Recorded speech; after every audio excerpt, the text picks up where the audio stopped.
Welcome to the Healing Manifest podcast, where we focus on the 4 pillars of life: physical, financial, spiritual, and mental. My name is Elijah. I'm Benita.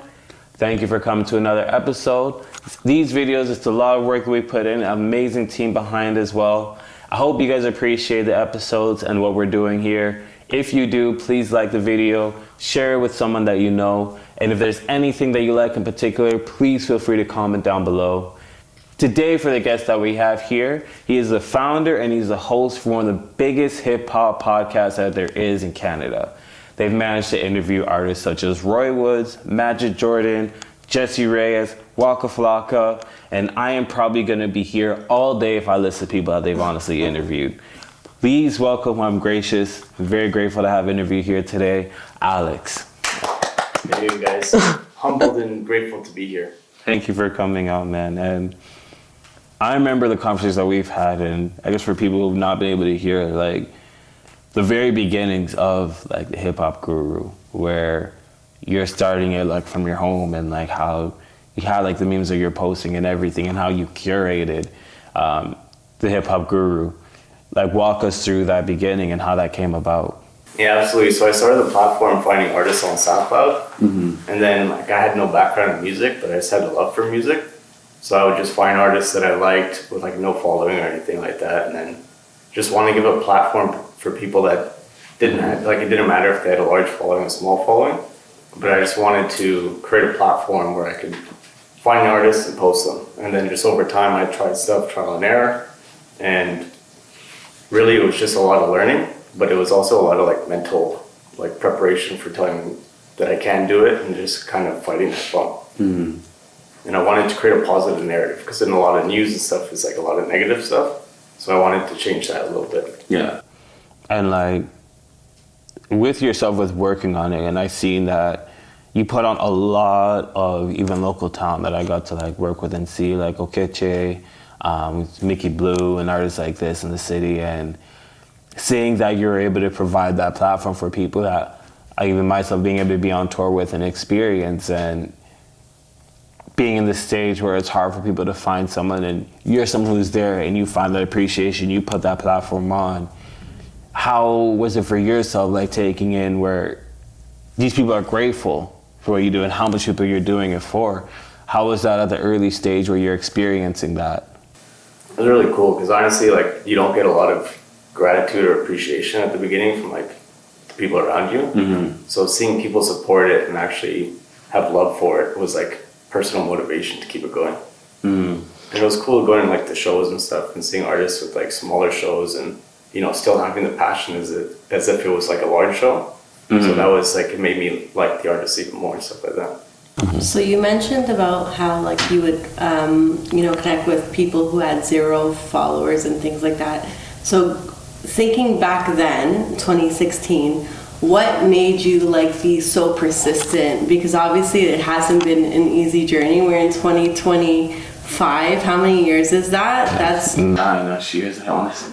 It's been a couple of years. Yeah. That's a lot of dedication and determination. So what kind of motivated you and gave you, like, courage and belief in yourself to keep going and build this amazing empire? That's a great question, and I appreciate you calling it empire. I'm honored. It's more so, like, people around me saying there's, like, no future in music, and I wanted to, like, prove them wrong a little bit. And I had a lot of love and respect for the people that I put on, even if they never showed it back, you know, but they did. But the people around me said, like, it's a crazy thing, you shouldn't do this, maybe you should do a different path. But I was like, this gives me, like, joy, you know, so I wanted to fulfill that.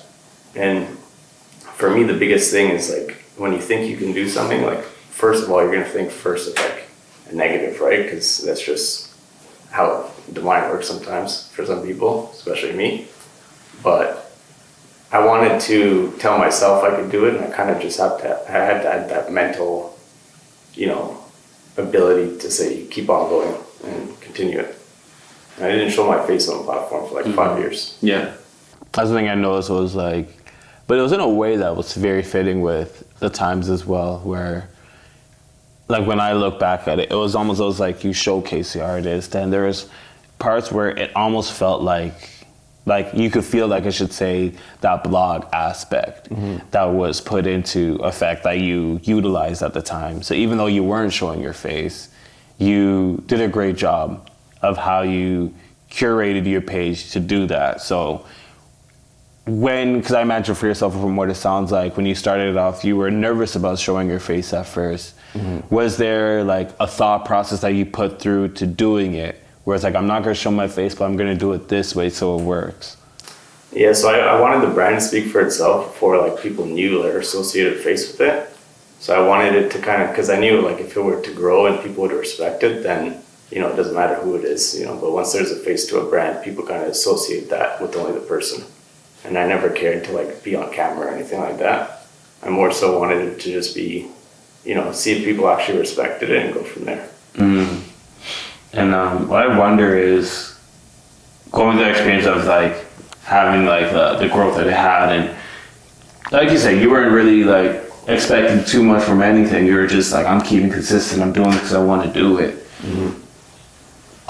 Literally just off memory, because it's going to be hard for you to like think of the exact person per se.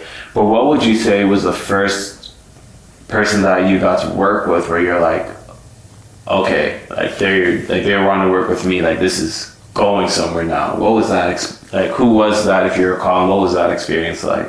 Like an artist wise, or artists or anyone in general for the platform? I think in terms of artists, it would have to be St. John, interviewing St. John. We were given an opportunity to interview him, and then we went to a hotel in Toronto, and then we were supposed to do it someplace. It didn't happen. Supposed to do it some other place. We ended up filming it in the lobby of the hotel, and I was super nervous. I put myself behind the camera because I was like unsure if I wanted to show my face at the time. And then after they said they really loved it, and that kind of gave me the motivation to continue going, because I knew that there was something there and people respected it. In terms of the people around me, I'm a true believer in you're only as good as the people around you.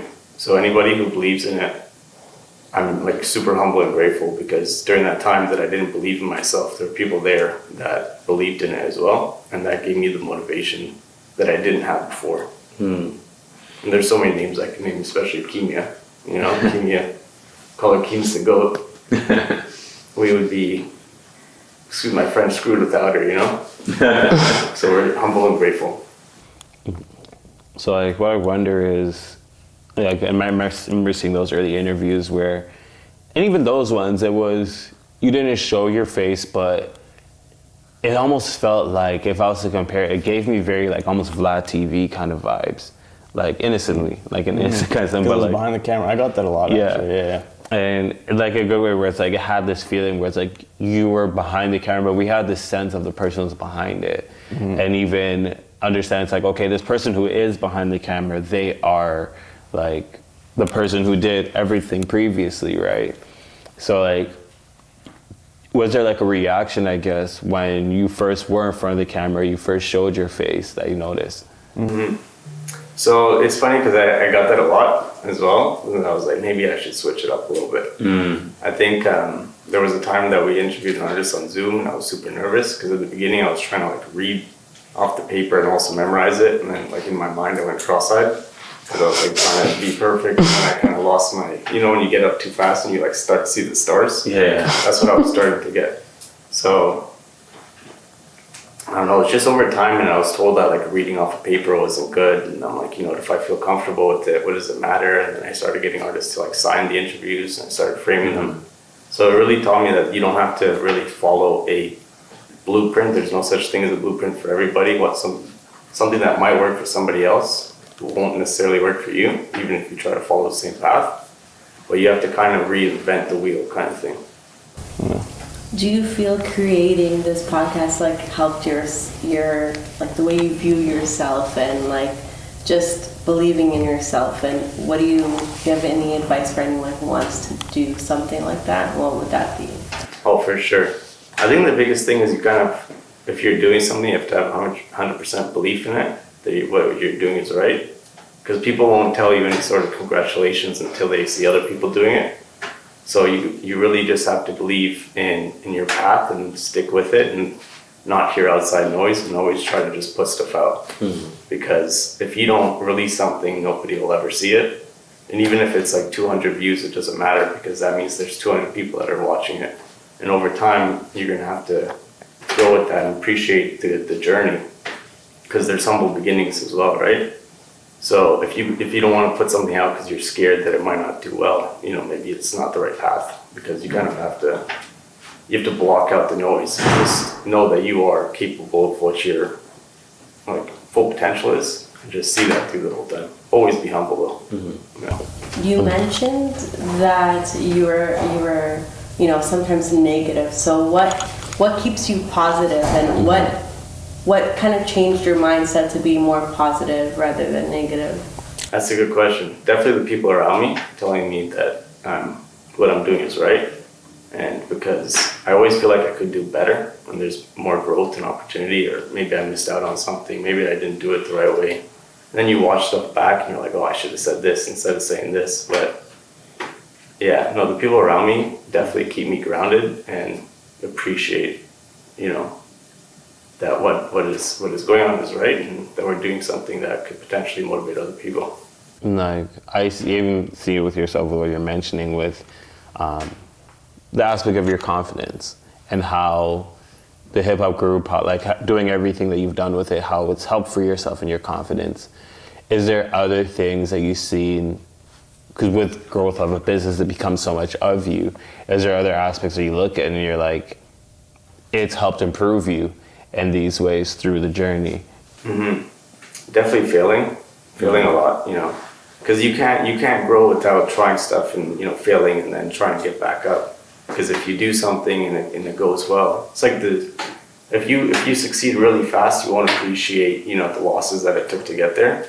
So when you try something that doesn't work, you get better and you learn what you did do right and what you didn't do right, and then you can grow based on, you know, seeing maybe that wasn't received well, maybe that people didn't like this one thing. Let me try to change it the next time, because you don't get a perfect score on the first try. You know, you have to practice and practice and practice, and then you reach a certain point where, you know, you're comfortable with doing something. But there's always a room where you're nervous because you're the same person that you started off with, right? As you started off. It's like, I think that point of like failures is so important because I feel like a lot of times we look at other people, we see where they are, and we can assume to ourselves they didn't fail. If I'm around people, I have to be perfect. Yeah, there's no such thing as perfect. There's no. So it's like that understanding for yourself with having to have the failures. Was there any in particular where something happened, and to your knowledge, even if it's something more recent, you can even go off of where something went wrong, or there was a mistake that was made or a failure that was made, and you really got at yourself, and you're really like, man, I wish I didn't do that. Yeah. There's times where we've recorded interviews and the audio might not be working, you know? And you get so angry because you say, wow, I did such a great job with this interview, you know, the energy was perfect, the location was cool. But, you know, you can't, for me personally, I can't get mad at something that's already happened because it doesn't change the outcome of what's already happened, you know? So you just kind of like, and whatever you have done, if you were to do it again, you would do it even better. Yeah, so, you know, I try not to, I try to think about perspective a lot and like both sides of everything and just try to keep a positive mindset at all times. Because obviously if you lose an interview and you film for like 30, 40 minutes and it's now gone, and you have like one iPhone camera picture of it, you can't really do much with that. Yeah. And like, I think that's the important thing. It was, you tied into the next question I have so perfectly, which was just like how you end up having to bring yourself back and realize like that moment of, all right, I have to like remember this. It's so easy for us to like go into like when something goes wrong, like we can easily spiral ourselves and be like, no. Until we hit that point of realization of everything's okay. Everything's gonna, like you're kind of saying, everything kind of just keeps moving and like, I'm gonna be all right after this anyway. So like, I'm like, I've heard of people who are like, oh, like I remember this one person was like, they're a designer and successful designer, like they have their own shop and everything. And then the whole thing burned down. And the person has to start off over again, right? And it's just realizing that if something like that can happen, anyone can start over again, right? It might not be easy, but it's definitely possible, right? Yeah. Yeah. And sorry. No, Go ahead. I think it's great that you talk about, you failing and you learning, because I think for a person like yourself, I don't think with social media, we don't show our losses and our fails. And I think that's really powerful, and it's important for more people to talk about that. And yeah, I think it's a great thing. Appreciate that. Because I used to be so scared of like perception or what people saw, But then you hit a point where it's like nobody's perfect. Everybody's trying to be this perfect human being, but there's more beauty in being yourself, because people like Instagram, stuff like that, people only show the polished moments, there's no behind the scenes, there's no, we didn't do well at this, it's just only what you want to share, so you can kind of carve out your perfect, whole life. But it's like there's more into seeing like the real side of stuff. Like if you see a video behind the scenes, you get like a view of what's actually going on, kind of thing, for example. But I'm at a point where like I don't care anymore what other people think if they are on the same path, or same belief, and it aligns, then God bless, it was meant to be. But if it doesn't, things happen and people move on, And you're at a place where you have I don't even know how much you're able to look at yourself and realize that you have what is probably the biggest Canadian hip hop platform. Wow, I'm humbled. Yeah. Honestly, when I look at it and I look at other platforms within Canada, and I see the people you guys work with, I see what you guys do for the people you work with. Yeah, but I see what you guys do and who you've worked with. So hearing you be able to recognize, it's not about what people perceive or think of you. And you're at this place where a lot of great people that you get to see and work with. Is there anyone in particular you've worked with where it's okay, I've been able to take some things down as well from what they've said, or you kind of learn through the process through them as well? It's a great question. I never really had a mentor, so it's for me, the people around me are who I put a love and respect into as if they're my own family, And I could name everybody. There's so many things, but a specific thing somebody told me. I like to say that you're only crazy until it works, and you're a genius, So it's if you do something, people don't love and respect it, or they don't show love, then woohoo, But if people love it and they show respect, then it's okay, where were you at the beginning when you told me that this was a bad idea and you should do something else, And that initial, especially when the only time sometimes that you see support is through the algorithmic form of interactions, where it's okay, this person liked it, I know that they are liking what I'm doing, this person shared it, they really like what I'm doing, kind of thing. And when you see the people that come back around, it's I really mess with what you do. Was there ever a point where it felt you felt like there wasn't support that you were getting from people, and you start looking back at it and you're wow, there was I never thought that you were supporting. I never knew what was going on. I never knew this was happening. It's funny because I see the platform always as the beginning, I changed the logo so many times. I tried doing the website so many different ways. I tried, I flew to somewhere in the States. I filmed the first one with an iPhone and I took it down. But it's one thing that I realized too is people aren't obligated to support you, even if they're your best friends, And that was weird to me at first, but then for me, the biggest sign of respect if somebody is going to support you without you having to ask them, because that's something that means more than any tangible good, because real support is very hard to come by. So when somebody reaches out and says they like something, I'm just always humble and grateful, because it can take you years to get success, and now you're doing so well, but then you can only it could take you 5 seconds to fall off, and then once you lose everything, what do you have? Your word and how you treated people when you were going through that time. Being where you are right now with your career, what keeps you so humble? Because you're very humble from like this conversation, and we can get that vibe. So what keeps you there? Because that's very hard, especially as you become more and more successful, and you know your interviews and who you interview and all that you're building. That's really hard, and I think not a lot of people talk about that. I'd say for one, shout out to my family, the way I was raised for sure. I was always raised to always be respectful, always like treat people the way you want to be treated, but it's more so the years, and then as well like the years of not doing well and it just being like a stagnant thing, like mentally telling myself keep going, keep going, keep going, that you know I'm kind of stuck in that space. So anytime anybody supports, I'm just grateful because I knew those times when people didn't, and you know.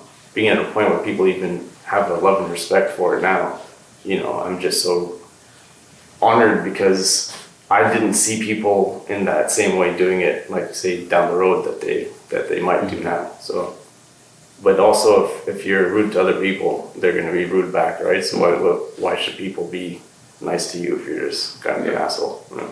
So how is it then for you when you start receiving the praise, and how is it for you to take it in? Yeah.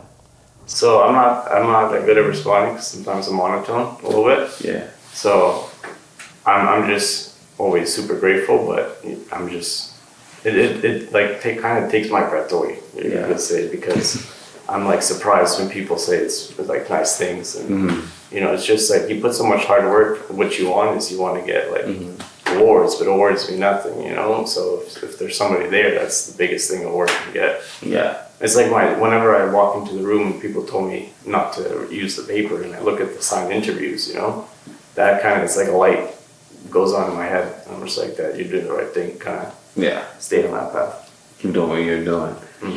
And that's a difficult thing too, I think, to realize, like when you start something and you hear more people telling you what you need to do different than you do hearing people say what you're doing right. And that could be, and I know yourself was saying like you change your logo so many.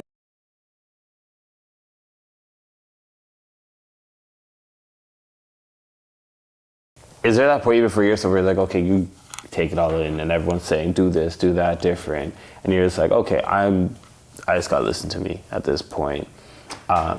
Is there anything in particular what you've done with your platform where you're like, this is that one thing I can, you know, acknowledge and take pride, for lack of a better word, that I listened to myself and I kept this here? So I think for sure it's like when we do interviews, I never wanted to be on camera, but I'm like, you know, humble that I'm able to do it. But if anybody has like more knowledge about an artist, I'll let them do the interview because I'm not like I have to be the one doing it, you know, like move out of the way. So anybody else who wants to do it, if they're part of it, I'm just, you know, that's a big thing for me because somebody wants to be involved in something that I had a vision for and they see the same vision. So that's pretty cool. But let me ask you guys are at this point in the development, in the podcast and the different guests, what keeps you guys going? What's, you know, for each episode that comes on, how do you progress and kind of change towards the different guests? I've never been the one to put questions on them. Well, I guess keeping things going, it's like, I mean, starting this, I was very much like, I knew there was a message that I wanted to get out there. I knew that at the end of the day, regardless how things go, I wanted to make sure people understood that not only are they not alone, but they can get tricks and tips of how to progress in their own life. So it's starting it out with getting who I could to like bring in and do that with. It's also starting to recognize audience as well and just be like, okay, I can get this message out there for people, and just figuring out who to, I guess, go to, who I have that I can reach out to and be like, hey, you're someone I want to be able to have a conversation with. And people sometimes, it's similar to what we, growing up, right, where our parents can say something to us. This kind of idea that I have of, our parents can say to us, don't do this, and we don't listen. But then a random person can say, hey, or even our friend can say, hey, don't do this. And now we listen all of a sudden. Yeah. So it's kind of having that idea in my head, and then, yeah, just keep things going, understanding that I just want to keep that message out there. It's funny you said that with the parent-told thing and then the friend thing, because, especially if you have siblings, you try to tell your siblings, what didn't work for you, and you're trying to give them advice, but they see it as, you're trying to be an extra parent. Yeah. But you're just like, I'm just trying to help you with what I didn't do right, where I messed up. I'm trying to help you not go down the same path. Yeah. But then they do the, trying it in their way and failing as well, kind of thing. And it's like, I told you not to do it, but you take it as like, okay. And there is those spaces where, even with your own team, like, I just, where it's like, even with your team, it's like, you guys become such a family, and everyone has this, like, role within it as well. And I see how much you've got with your team. I wanted to shout out, because as you're saying, you get different people to do the interviews. And shout out to people that you've got, like Desiree, Jesse Says, great people. I'm like, Devon. Rafa, Nicole, Isaiah Peck, Desiree, like you were saying, myself. yeah. Am I missing names? Yes. Oh my God. Yeah, we said Jess. Jess. Jess. We bet. I just shot myself in the face. Jess. Okay, we'll edit this. Jess. The list goes on.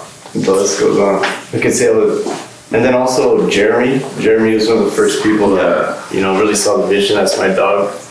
And then John Tennis Club. Yeah. I'm really lucky because there's so many people around me that are not ego driven and that are not like crazy in the head to the point where, and then Alex as well. And then not crazy to the point where they try to fight for control or anything crazy, because everybody has the same goal and the same drive, and there's so much potential, and we want to all see it grow into fruition so that everybody could eat together.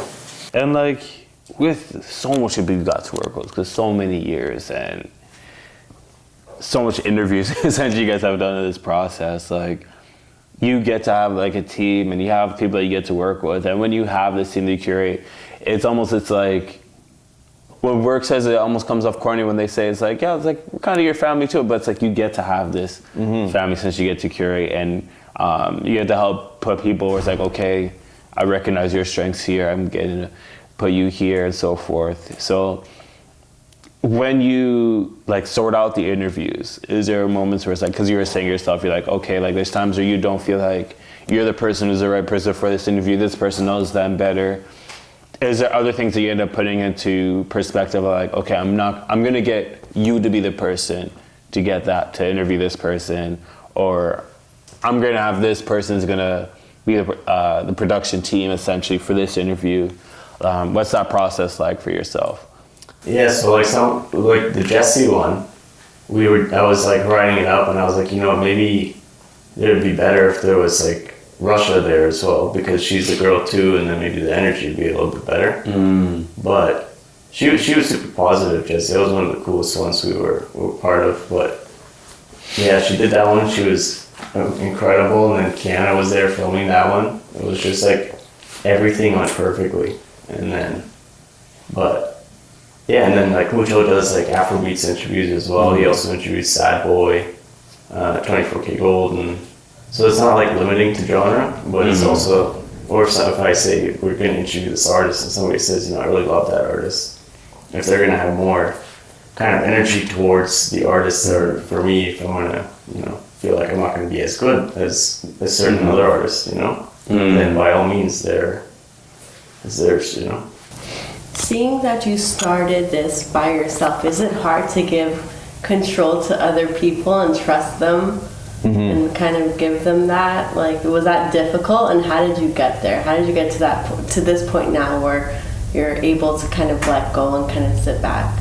That's a good question. So at the beginning, it's like, if you have I don't have kids, but if you have a child, the child's going to be like to your leg at all times, so it's like the thing you want to create, that you want to follow the same path of what you started. But for me, I didn't really have a direct way of operation. It was just trying things, trying to do it the right way. And if it didn't work, try it over again. But I'm at a point where the people around me, which I'm grateful to have, will always say, they are very smart in what they do as well. So if they say something, it would be naive to not listen and kind of take their path on doing something. Certainly. And like one thing I was just thinking myself is we focus so much on how you've worked within Canada. You've been able to have interviews and start work with people outside of Canada, people in the States as well. Like you yourself, you mentioned like St. John, like there's Waka Flocka. There's an R&B artist from New York I'm thinking of right now. You got to interview. Male or female? Female. The Honey Baby? I believe it's on. Yes. Yeah. And looking at these names of people that you get to work with, and you get to be a part of now the, I guess for lack of a better word, the upstart and the people who are like growing in the American field as well. How is it for yourself being able to grow into that field and recognize, okay, we're in this market here as well now in this capacity? Mm-hmm. That's a good question. So, you start off and you learn over time with certain interviews. Each artist is unique and very honorable in their own way. Just because it's a bigger artist doesn't mean it's a more important artist, in my opinion. Mm-hmm. But, they have done respectively what they've done. But, it's more so saying, in this perspective, I've done this the right way, or somebody else has done this the right way. It's been so many times, you have to believe in, you are at that level now. You've gotten to there because you've done things repetitively and people appreciate it over time. It might not always be good, but people see consistency and they respect that. Mm-hmm. And getting to that level, it's just we're meant to be there.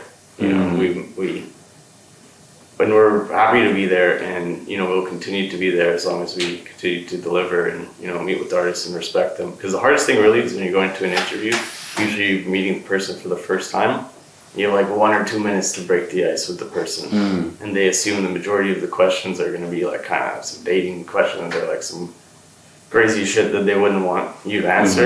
But it's like, my thing is, if they were to ask me crazy questions, would I answer that way? So I wanted to do it more so about learning who the person was, and then kind of getting an understanding of how that person became who they are on their path in life, and then getting into the music after, because you can't understand a person's music, and music is supposed to be like an open book, and learning that part after, and then talking to the person, and then trying to get details of like smaller things that people wouldn't know, like reading back into their previous interviews. People understand that you have done the research and you have like come prepared, and then they're more relaxed and willing to have like an honest conversation, and that kind of robot of being that perfect, person on like a TV kind of person is no longer, it's more relaxed, and it's, oh wow, it's actually a human being, Yeah. And one person I think I saw you do that very well with was, and I think everyone should go and watch that interview as well, is the Roy Woods one. Mm-hmm. And I found myself watching it and learning him as a person more. Mm-hmm. And when I learned him as a person more, I started understanding the music more. For sure. And understanding what he's doing a lot more. And it humanized him. Yeah. And I like how you take that approach of looking at humanizing the people that you interview, because like you said, there's a lot of times people, they expect to have questions that treat them almost like this, like lack of a better word, like an object almost, where it's like, okay, we're gonna throw these questions just at you, and you're just gonna have to keep this like statue almost face for them, right? So the fact that you get to uncrumble the statue and show this living human being, it's very great how you've done that, honestly. I think that's helped so much with what you've done.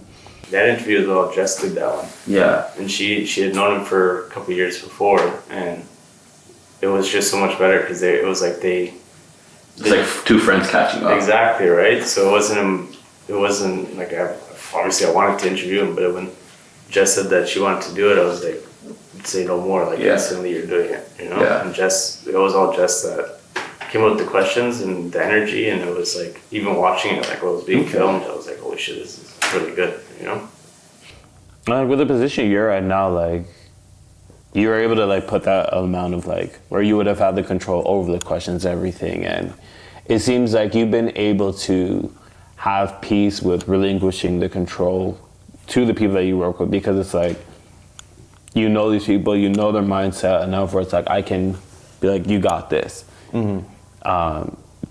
It's honestly like, I don't know how much you look at it yourself, but it's like yourself essentially being the head of the production, you're the founder, being able to have people where you don't have to take so much control, where it's like, this is that's happened, and pointing everything in certain ways. I know people who, they have fears of working with people like that. And you're not that kind of person, right? So you've honestly, I don't know if you've noticed it, but you've built that as well, where people don't have to fear working with Alex, right? Like, is that something you ever think about and notice, like, you put yourself in that position? Yeah, honestly, I wanted to be there, but it's also like, it's just being yourself at all times, you know, because everybody tries to put on this perfect thing, like we were saying, but when you're honest with people and you're truly like who you are, and you know, being a good person, because that's you know, you can't be an asshole to people or they won't stay. And like I was saying before, like, you're only as good as the people around you. If you try too hard to do it all yourself, even with sports, you know, one player doesn't win the championship, it's the whole team, and it has to be a good, you know, chemistry on the team, and you know, there has to be proper movement, and you know, everybody understands what's going on. So without the people around me, I'd just be nobody. I wouldn't be doing this. Like, I wonder too with that is, sorry, I'm gonna get the question next in, but what I wonder too with that is, when you have the demeanor that you have with how you run things, how do you go about difficult conversations, and what do you wish people understood about you in those moments when you have to have those difficult conversations? No, for sure, that's a good question. So you gotta remember that I have to tell myself too, you know, I've been doing this for a little bit, you know, so I've seen what goes on and I understand what happens, but you know, everything that's done is in the best interest of, you know, the platform first, because me, you know, I feel like I'm like this, but gotta understand that that's one part, and I'm like the person who might be running it, whatever, but you know, it's like business 101. If you were to have a company and you're running it, and you know, and then say for example you get ill and you go to hospital, is the company still gonna run? You know, as opposed to if you get ill and then the people still continue to run it. You know, that's a good structure of a proper organized business. So it's like, if you look in the history of people who have stepped down or passed away or whatever it is, you know, that company will eventually, you know, fall off, because everybody else doesn't know exactly how to operate it, and you know, there's a stage of like limbo kind of thing, you know. But in terms of what happens, you know, I'm not afraid anymore to say what's on my mind, you know. So, and obviously everything is done in a respectful manner, but gotta remember to separate the ego from the goal, you know. So for me, I try to listen to perspectives on both sides and understand where one person's coming from, the other person is coming from, and then kind of settle with it a little bit. And then if there is something to be said, then say it. If not, you know, it's time to keep it moving. So what do you think keeps you motivated and like striving for more? Like what do you think that is? I think that seeing where it's gotten to now, for me, it's like, I never dreamed of it to be at this level. So I'm just continuing to do it, and I want to see it more into larger fruition. So seeing where it's at, and then wanting to expand it, you know, at the beginning, things that we've done now, people said it was crazy, you know? So it's like, knowing that it's been done, nothing is impossible. If you want to try something, you can go for it. And you will do it if you truly have the right way of thinking, the right execution, because an idea is only powerful, but it's nothing without actually putting it into, you know, the world and actually following through with the goals and plans. So I want to expand this to a point where it's like, it goes from like a household name to like, you know, something that is a staple like all around the world, you know. And it's not far-fetched, because anything is possible, and all these big companies started off, you know, smaller, and then they got to where they're at. People forget how long certain things have been in operation for, you know. They just see the end result and never like the path that it took to get there. Yeah. What I wonder too is like, and I can hear the trajectory that you put for yourself as well. And I can only imagine the type of trajectory you could imagine for yourself when you started it. What is like, have you recognized and learned like what a healthy level of trajectory and a healthy level of set long-term goals that there is for yourself to put out there for your business? So I'm kind of crazy in that. I like to think very large, you know. But there is also, you have to be honest with yourself. You have to take goals, and you have to take stuff that's in reach, and then stuff that's like a future goal. Put them in. Always write your whatever your ideas are down, so you can see it, or like, you know, over time you can look back. This is what I was thinking. Because if you don't write stuff down, you'll never remember it. You can only retain so much. But kind of try to reach those daily goals and knock those down, and then the larger ones will eventually come. So people only like to celebrate the big wins, but you gotta celebrate the small ones on the way, because they all add up, right? It's like the game of snake. You eat a little bit, then you get bigger and bigger and bigger.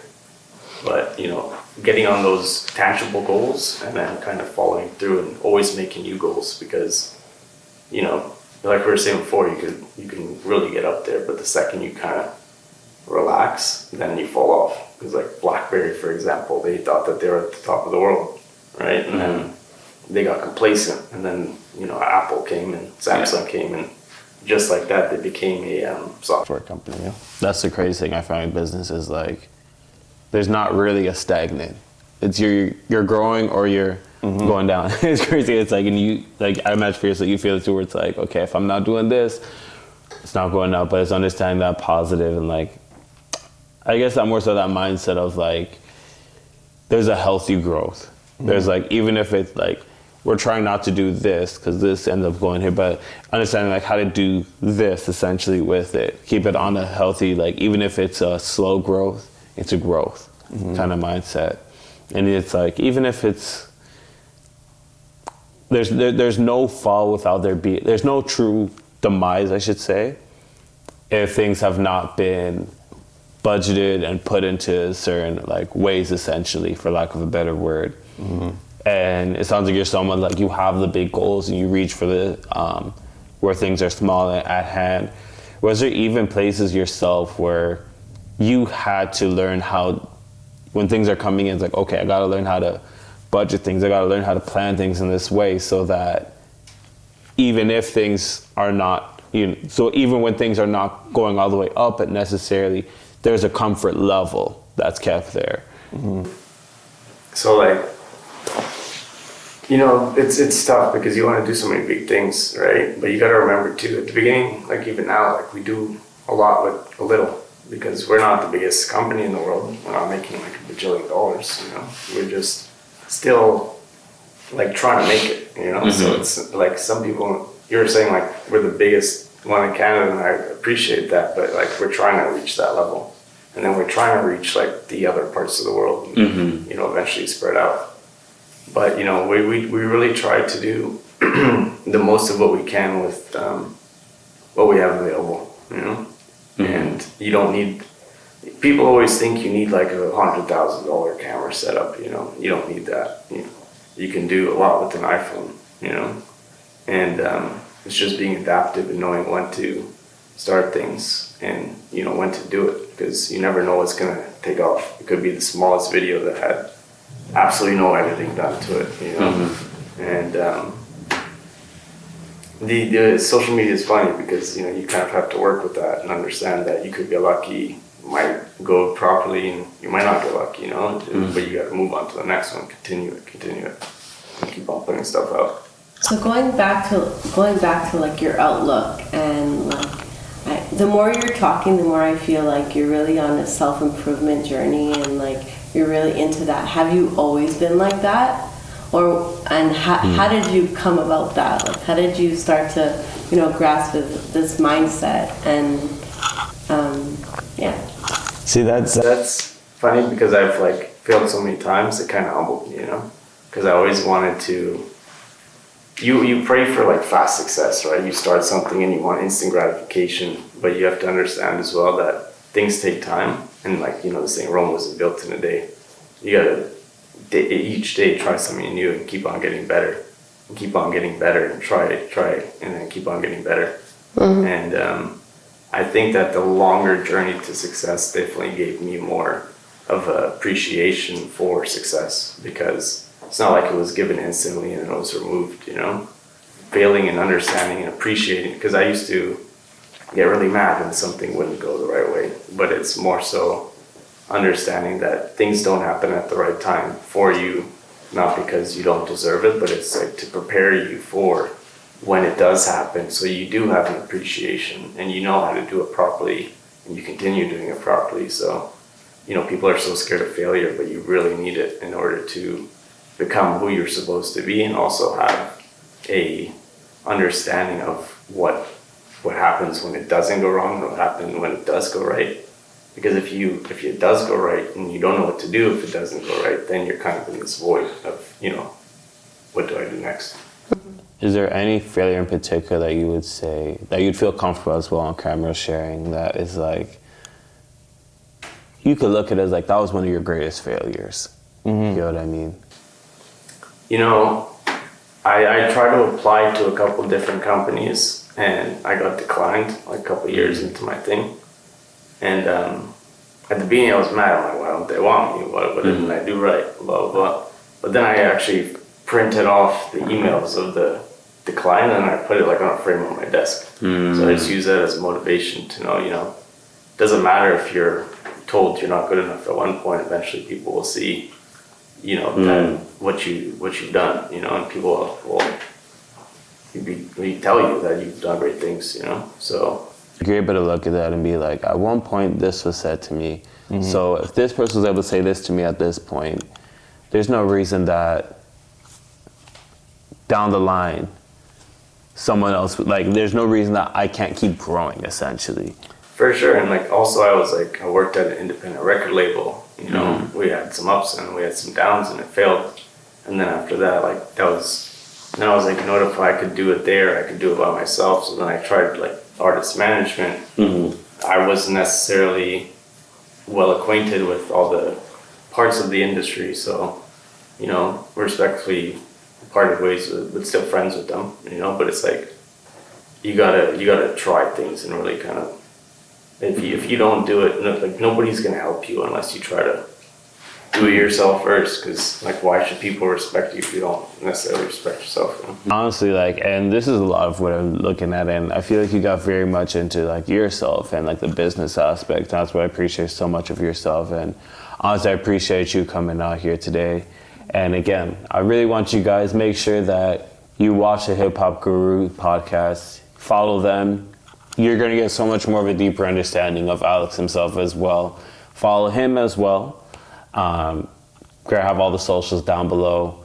Thank you guys for coming. Always looking forward to your growth. Always look for that inner peace.